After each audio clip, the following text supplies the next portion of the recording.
Most companies have a significant challenge in effectively managing their non-core spend, and that challenge starts with the fact they have very low visibility, very low level of information about this spend. As much as they have spent perhaps millions of dollars on ERP systems and the like, these systems don't give them the information they need to clearly see what they're spending by category, who's spending, what level of compliance they have.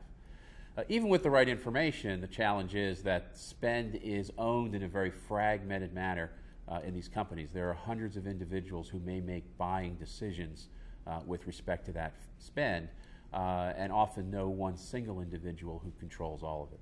The way we measure savings when we're working with companies in managing their spend is on a realized savings basis, and that's very important. What that means is we're looking at what savings actually show up on the bottom line in the company's financials, not what may have been identified in some sourcing project, what the company actually reflects in its financials.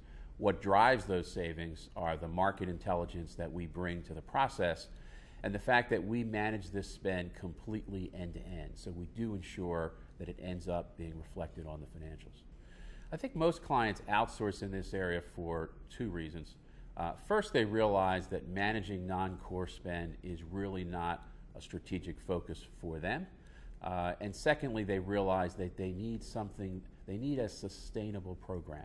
They can bring consultants in, they can do a project and source something, but if they truly want to manage spend on an ongoing basis, then they need the kind of ongoing discipline program that outsourcing can bring.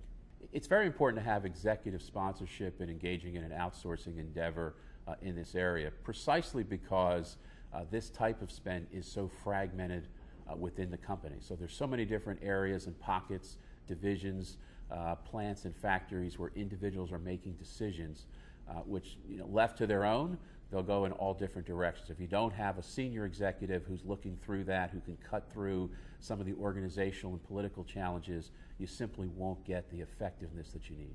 I think what's unique about the model and approach that ICG Commerce brings is the fact that we really do organize around this notion of realized savings. We are completely focused on savings showing up on the bottom line of a company, and that means that we've built out the complete end-to-end model for managing the spend so that it does show up on your bottom line.